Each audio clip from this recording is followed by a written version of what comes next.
హత్యాయత్నం కేసులో Macherla MLA Pinnelli రామకృష్ణారెడ్డికి bail మంజూరు చేయడంపై తీర్పును రిజర్వ్ చేసింది ఏపీ హైకోర్టు. 2 హత్యాయత్నం కేసులో తనకు ముందస్తు బెయిల్ ఇవ్వాలని హైకోర్టులో Pinnelli Ramakrishna Reddy house motion petition దాఖలు చేశారు. సోమవారం సాయంత్రం 4 గంటలకు ఈ పిటిషన్పై విచారణ జరిగింది. ఇక ఇరు వర్గాల వాదనలు విన్న అనంతరం తీర్పును రిజర్వ్ చేసింది కోర్టు. తీర్పు ఆర్డర్స్ ఇవాళ ఇస్తామని న్యాయమూర్తి తెలియజేశారు. ఇక ఎన్నికల పోలింగ్ సందర్భంగా జరిగిన ఘర్షణల్లో మాచర్ల ఎమ్మెల్యే పిన్నెల్లి రామకృష్ణారెడ్డిపై పలు కేసులు నమోదయ్యాయి. ఆ కేసులో ముందస్తు బెయిల్ కోసం పిన్నెల్లి ప్రయత్నిస్తున్నారు. అంతకుముందు పాల్వాయి గేట్ గ్రామంలో వీవీప్యాట్ ధ్వంసం కేసు కూడా ఆయనపై నమోదైంది. ఇక ఈ కేసులో పిన్నెల్లిపై జూన్ 6వ తేదీ వరకు చర్యలు తీసుకోవద్దు అని హైకోర్టు ఆదేశాలు జారీ చేసింది. ఇప్పుడు ఈ కేసులో తీర్పు నేడు వెలువడనుంది. ఏపీలో పోలింగ్ రోజు జరిగిన హింసాత్మక ఘటనలతో పోలీసులు అప్రమత్తమయ్యారు. కౌంటింగ్ సందర్భంగా మళ్లీ గొడవలు జరగకుండా జాగ్రత్తలు తీసుకుంటున్నారు. ఇక తాడిపత్రి అల్లర్లపై జిల్లా ఎస్పీ సీరియస్ అయ్యారు. యాడికి పెద్దవడుగూరులో నిందితులపై రౌడీ షీట్ నమోదు చేశారు. తాడిపత్రిలో 106, యాడికిలో 37, పెద్దవడుగూరులో 7గురిపై రౌడీ షీట్ నమోదు చేశారు. మొత్తం 159 మందిపై రౌడీ షీట్ ఓపెన్ చేశారు పోలీసులు. పోలింగ్ రోజున ఈవీఎం, వీవీప్యాట్ ధ్వంసం అనంతరం చోటు చేసుకున్న ఘటనలతో పాటు తర్వాతి రోజు కారంపూడిలో సీఐపై దాడి వ్యవహారంలో నమోదైన 3 కేసుల్లో మాచర్ల వైసీపీ ఎమ్మెల్యే అభ్యర్థి పిన్నెల్లి రామకృష్ణారెడ్డికి అరెస్ట్ నుంచి రక్షణ కల్పించవద్దని ఆయన బాధితులు అభ్యర్థించారు.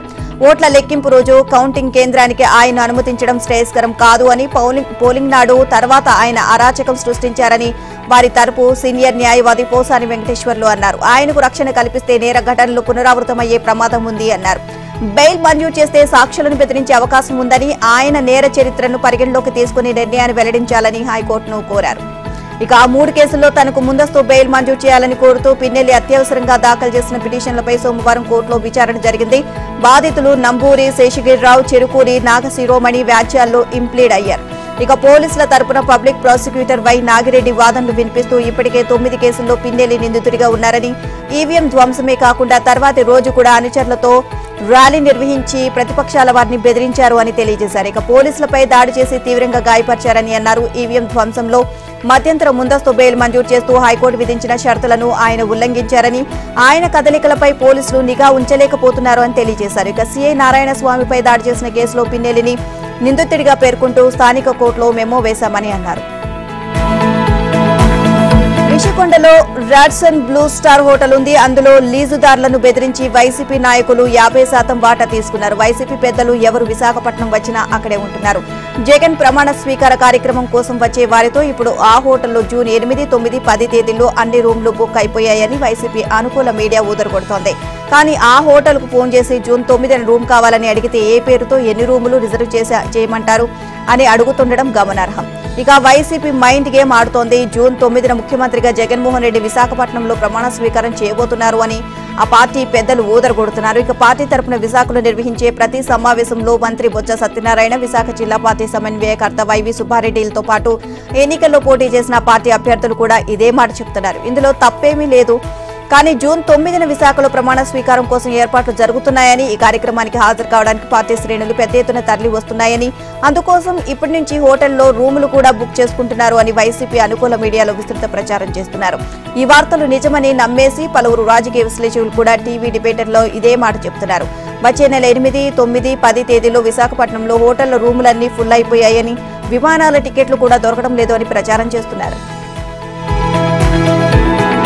సర్కార్ వారి మద్యం షాపులు మొన్నటిదాకా క్వార్టర్ కావాలంటే ఓన్లీ క్యాష్ కొట్టాలన్నారు. ఇప్పుడు ఆన్లైన్ చేస్తేనే ఇస్తామంటున్నారు. జగన్ సర్కార్ రివర్స్ పాలనలో మందుబాబులు పిచ్చెక్కిపోతున్నారు. అసలు మత్తులో ఉన్నది తామా లేక సర్కారా అంటూ గగ్గోలు పెడుతున్నారు. జగన్ అస్తవ్యస్త విధానాలకు మద్యం పాలసీనే ఉదాహరణ. సీజన్ ను బట్టి వాతావరణం మారినట్లు లావాదేవీలు కూడా మారిపోతున్నాయి. ఇంతకాలం డిజిటల్ లావాదేవీలను పట్టించుకోని సర్కార్ ఇప్పుడు హఠాత్తుగా ఆన్లైన్ విధానం రుద్దుతోంది. నగదు తీసుకొస్తే మద్యం అమ్మబోం, ఆన్లైన్ పేమెంట్ చేస్తేనే ఇస్తాం అని బెవరేజెస్ కార్పొరేషన్ అంటోంది. ఉదయం 11 గంటల నుంచి సాయంత్రం 5 గంటల వరకు ఆన్లైన్ చెల్లింపులకే మద్యం అమ్మాలని, 5 తర్వాత నగదు తీసుకోవాలని ఆదేశించింది. 2 రోజుల నుంచి రాష్ట్రంలో బలవంతంగా అమలు చేస్తున్న కొత్త విధానం ఇది. మద్యం కొనాలంటే phone pay, Google pay, debit card తప్పనిసరి. ఉదయం షాపులు తెరిచినప్పటి నుంచి సాయంత్రం వరకు డిజిటల్ లావాదేవీలకు మాత్రమే మద్యం అమ్ముతున్నారు. ఆ తర్వాతే నగదు తీసుకుంటున్నారు. మద్యం డిపోల మేనేజర్లు అన్ని షాపుల సిబ్బందికి మేరకు ఆదేశాలు జారీ చేశారు. ఎన్నికలు ముగిశాక కౌంటింగ్ కు 10 రోజుల ముందు ప్రభుత్వం హఠాత్తుగా ఈ విధానం అమల్లోకి తీసుకురావడంపై పలు సందేహాలు వ్యక్తమవుతున్నాయి. బాగా అవసరంగా ఉంది, ఓ ₹1,00,000 సర్దండి, వడ్డీతో సహా నెలలో తిరిగి చెల్లించేస్తా అని బతిమిలాడితే ఫోన్లే పాపం అని డబ్బులు ఇచ్చారు. తీరా నెల కాస్త నెలలయ్యాయి, డబ్బులెక్కడ స్వామి అని అడిగితే నీకు ఇప్పుడు డబ్బు నిజంగా అవసరముందా, ఆ అవసరం ఎంతో చెప్పు, ఎంత ఇవ్వాలో నేను డిసైడ్ చేస్తా, మొత్తం డబ్బులు ఇచ్చేస్తే అనవసరంగా ఖర్చు చేసేస్తావు అనే జవాబు వస్తే ఎలా ఉంటుంది? సరిగ్గా సర్కారు వారి ఆర్థిక అరాచకం అలాగే ఉంది. ఇక ప్రభుత్వ శాఖల ఖజానాను ఖాళీ చేసి మరీ ఆంధ్రప్రదేశ్ రాష్ట్ర ఫైనాన్స్ కార్పొరేషన్ లోకి డిపాజిట్ల రూపంలో జమ చేయించారు. కానీ కాలం తీరిన డిపాజిట్ల డబ్బులు సక్రమంగా చెల్లించనే లేదు. దీనిపై ఆడిట్ విభాగం తీవ్ర అభ్యంతరం వ్యక్తం చేసింది. ప్రభుత్వ శాఖలు పదే అడుగుతున్నా డబ్బు ఎందుకు వెనక్కి ఇవ్వడం లేదు, ఏమిటి అరాచకం అని ప్రశ్నిస్తే ప్రభుత్వం వింత సమాధానం చెప్పింది. మెచ్యూర్ అయిన డిపాజిట్లను వెనక్కి ఇవ్వడానికి మాకు విధానం ఉంది అని, ముందుగా ఆ శాఖల సెక్రటరీలతో మాట్లాడి డబ్బు అవసరమా కాదా తెలుసుకుంటాం, సెక్రటరీలు ఇచ్చిన సమాచారం ఆధారంగా ఎంత ఇవ్వాలి అనేది నిర్ణయిస్తాం, అవసరం లేకపోయినా డిపాజిట్లు వెనక్కి ఇచ్చేస్తే ప్రభుత్వ శాఖలు ఖర్చు పెట్టేస్తాయి, శాఖల ఖాతాల్లో డబ్బులుంటే మోసాలు జరిగే అవకాశం ఉంది, విలువైన ప్రభుత్వ డబ్బు సొంత అవసరాలకు అందుబాటులో లేకుండా పోకూడదు అన్న ఉద్దేశంతోనే డిపాజిట్లు వెనక్కి ఇవ్వడం లేదు అని బదులిచ్చింది. వైఎస్ రాజశేఖర రెడ్డి ముఖ్యమంత్రి అయిన తర్వాత ఆయన కుమారుడు వైఎస్ జగన్మోహన్ రెడ్డి అనేక అక్రమ మార్గాల్లో ప్రజా సంపదను కొల్లగొట్టారు. భూములు, లైసెన్సులు, వివిధ ప్రాజెక్టులు, సెజ్లు, మైనింగ్ లీజులు, రేవులు, రియల్ ఎస్టేట్ అనుమతులు ఇష్టారాజ్యంగా కేటాయించి అందుకు బదులుగా ముడుపులు స్వీకరించారు. మేలు పొందిన వారంతా జగన్ స్థాపించిన కంపెనీల్లో భారీ ఎత్తున పెట్టుబడులు పెట్టి ముడుపులు చెల్లించుకున్నారు. నెల రోజుల కిందట సిబిఐ దాఖలు చేసిన కౌంటర్ అఫిడవిట్ లో పేర్కొన్న విషయం ఇది. 13 సంవత్సరాల క్రితం 2011లో జగన్ పై సిబిఐ తొలి ఎఫ్ఐఆర్ నమోదు చేసింది. ఇక 2012 జనవరి 21న తొలి ఛార్జ్ షీట్ దాఖలు చేసింది. అప్పటి నుంచి ఇప్పటిదాకా ఏది కొలిక్కి రాలేదు. ఇక ఛార్జ్ షీట్లు, అఫిడవిట్లు, కౌంటర్ అఫిడవిట్లు, డిశ్చార్జ్ పిటిషన్లు, వాదనలు, ప్రతివాదనలు, వాయిదాలు. జగన్ అక్రమాస్తుల కేసులో 13 సంవత్సరాలుగా సాగుతుంది ఇదే. తాము సమగ్రంగా దర్యాప్తు జరిపిన తర్వాత 11 ఛార్జ్ షీట్లు దాఖలు చేశామని సిబిఐ నెల రోజుల క్రితం సుప్రీంకోర్టులో తాజా అఫిడవిట్లో స్పష్టం చేసింది. ఎన్నికల ప్రక్రియ తర్వాత జగన్ కేసులో కదలిక తథ్యమని న్యాయ వర్గాలు భావిస్తున్నాయి. మాజీ మంత్రి టీడీపీ నాయకుడు నారాయణ కీలక నిర్ణయం తీసుకున్నారు. టీడీపీ కార్యకర్తల అభ్యున్నతి కోసం 10 కోట్ల రూపాయలతో సంక్షేమ నిధిని ఏర్పాటు చేస్తున్నట్లు ప్రకటించారు. నారాయణ ఇంజనీరింగ్ కాలేజీలో స్కిల్ డెవలప్మెంట్ సెంటర్ ను ఆయన ప్రారంభించారు. తాజా ఎన్నికల్లో తన కోసం, పార్టీ కోసం కష్టపడిన యువతకు ఉచితంగా సాంకేతిక శిక్షణ ఇచ్చి ఉపాధి అవకాశాలు కల్పిస్తామని నారాయణ హామీ ఇచ్చారు. యువతకు ప్రస్తుతం కంప్యూటర్ శిక్షణ ఇస్తున్నట్లు తెలియజేశారు. త్వరలో ఉపాధికి బాటలు వేసే శిక్షణ కార్యక్రమాలను శ్రీకారం చుట్టి యువతను ఆదుకుంటామని నారాయణ అభయమిచ్చారు. వచ్చే నెల 4వ తేదీన జరగనున్న ఓట్ల లెక్కింపు ప్రక్రియను విజయవంతం చేయాలని భారత ఎన్నికల సంఘం ప్రధాన కమిషనర్ రాజీవ్ కుమార్ సూచించారు. దీనికి సంబంధించి పటిష్ట ఏర్పాట్లు చేసుకోవాలి అని తెలియజేశారు. ఎన్నికల ఫలితాల ప్రకటనలో జాప్యం చేయకుండా త్వరితగతిన ఖచ్చితమైన ఫలితాలను ప్రకటించాలని అన్నారు. 5 దశల్లో ఎన్నికలు జరిగిన రాష్ట్రాల సీఈఓలు, ఆయా నియోజకవర్గాల ఆర్ఓలు, జిల్లాల ఎన్నికల అధికారులతో ఎన్నికల కమిషనర్లు జ్ఞానేష్ కుమార్, సుఖ్బీర్ సింగ్ సంధుతో కలిసి సోమవారం ఆయన వీడియో కాన్ఫరెన్స్ నిర్వహించారు. ఓట్ల లెక్కింపు రోజు ఈవీఎంలను భద్రపరిచిన స్ట్రాంగ్ రూముల వద్ద క్రౌడ్ మేనేజ్మెంట్ విషయంలో అప్రమత్తంగా ఉండాలని, నిర్ణీత పాస్ లేకుండా ఎవరిని అనుమతించవద్దు అని సీఈఓలను ఆదేశించారు. కౌంటింగ్ కేంద్రాల్లో నిరంతర విద్యుత్ సరఫరా ఉండేలా ముందు జాగ్రత్తలు తీసుకోవాలి అని అన్నారు.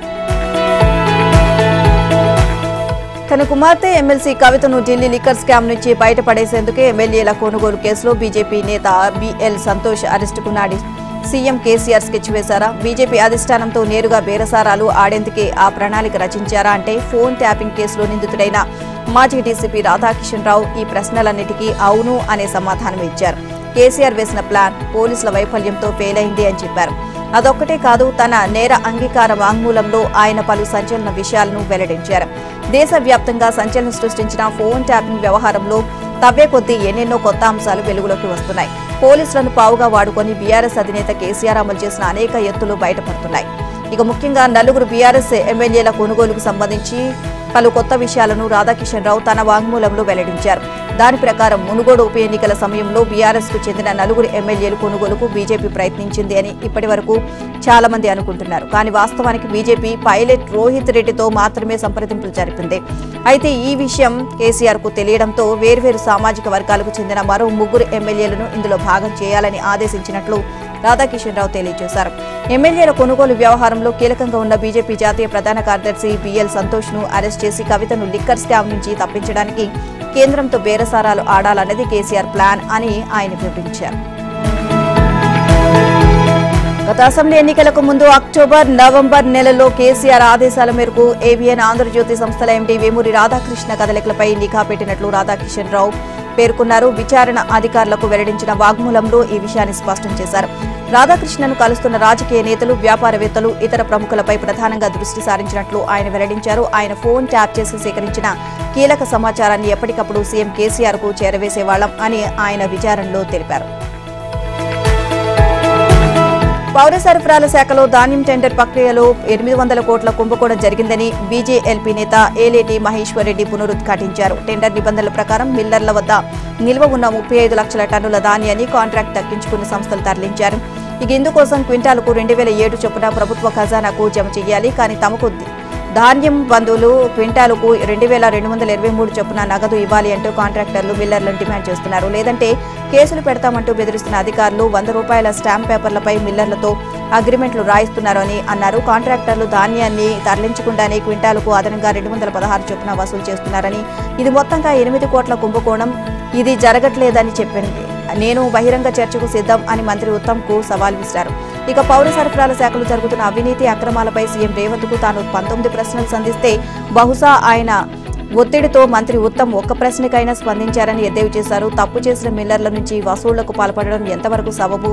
ఇందుకు సంబంధించిన గత ఏప్రిల్ 18న జలసౌత్లో మిల్లర్లతో సెటిల్మెంట్ మీటింగ్ నిర్వహించడం వాస్తవం కాదా అని ఉత్తమ్ను నిలదీశారు.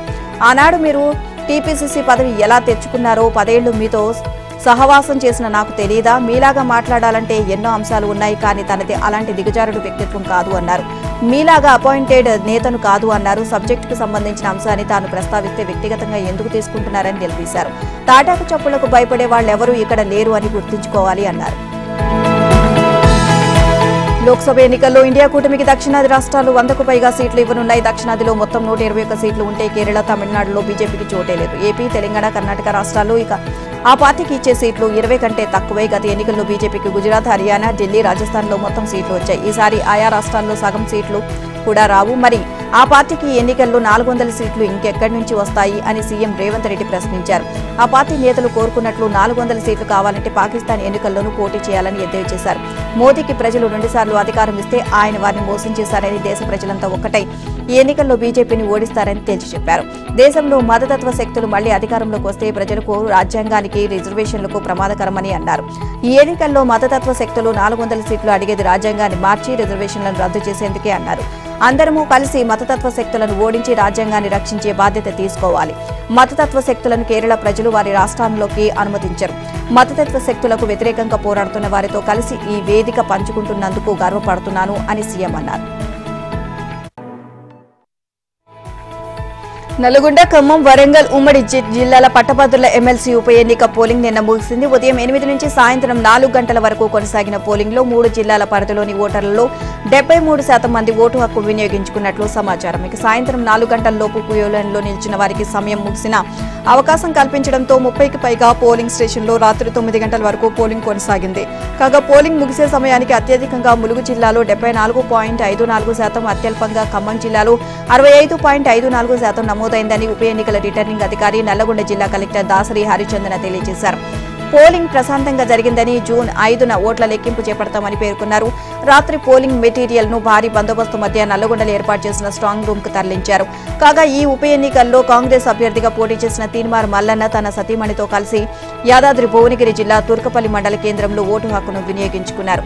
బీజేపీ అభ్యర్థి ప్రేమేందర్ రెడ్డి దంపతులు హన్మకొండ ఆర్ట్స్ కాలేజీలో, బీఆర్ఎస్ అభ్యర్థి ఏనుగు రాకేష్ రెడ్డి హన్మకొండలోని పింగిలి కాలేజీలో ఓటు వేశారు. బీఆర్ఎస్ ఆధ్వర్యంలో తెలంగాణ ఆవిర్భావ దశాబ్ది ఉత్సవాల ముగింపు కార్యక్రమాలను జూన్ 1 నుంచి 3 రోజుల పాటు నిర్వహించనున్నట్లు ఆ పార్టీ అధినేత మాజీ సీఎం కేసీఆర్ తెలియజేశారు.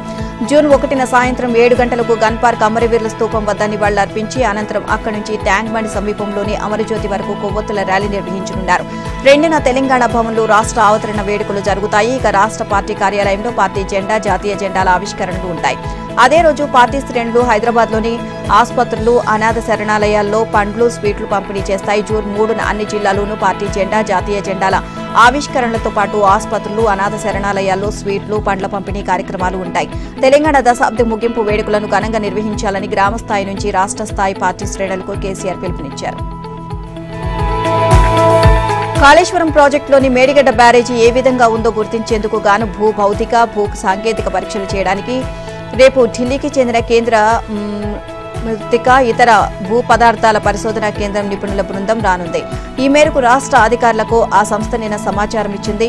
ఇప్పటిదాకా మట్టి నమూనాలు పంపిస్తే పరీక్షలు చేసి వివరాలు ఇస్తామని సంస్థ చెబుతూ వచ్చింది. అయితే అధికారులు ప్రత్యేకంగా విజ్ఞప్తి చేయడంతో నిపుణులను పంపుతోంది. మరోవైపు బ్యారేజీ 7వ బ్లాక్లోని గేటు నెంబర్ 20కి ఎదురుగా ఏర్పడిన అగాధాన్ని గ్రౌటింగ్ పద్ధతిలో పూడ్చేందుకు బోర్వెల్ ద్వారా హోల్స్ వేస్తున్నారు. ఈ పనులను నిన్న బ్యారేజీ మరమ్మతుల కమిటీ చైర్మన్, రాష్ట్ర నీటిపారుదల శాఖ ఈఎన్సీ అనిల్ కుమార్ పరిశీలించారు.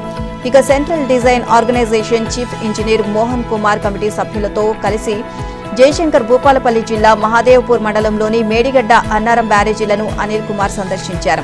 ఇక మేడిగడ్డ బ్యారేజీ బ్లాక్ 7లో జరుగుతున్న షీట్ ఫైల్ ఏర్పాట్లు, గేట్ల తొలగింపు పనులను కూడా వీరు పరిశీలించారు.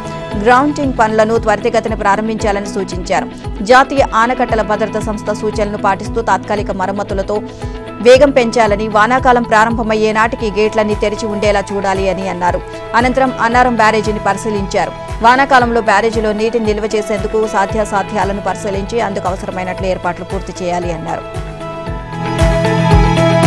రాష్ట్ర అవతరణ ఉత్సవాలను అత్యంత వైభవంగా నిర్వహించాలని తెలంగాణ రాష్ట్ర ప్రధాన కార్యదర్శి శాంతికుమారి అధికారులకు సూచించారు. ఈ మేరకు ఏర్పాట్లపై సమీక్ష నిర్వహించారు. జూన్ 2న ఉదయం గన్ పార్క్ అమరవీరుల స్తూపం వద్ద సీఎం రేవంత్ రెడ్డి నివాళులు అర్పిస్తారని, ఆ తర్వాత సికింద్రాబాద్ పరేడ్ గ్రౌండ్స్ లో రాష్ట్ర గీతాన్ని ఆవిష్కరిస్తారని చెప్పారు.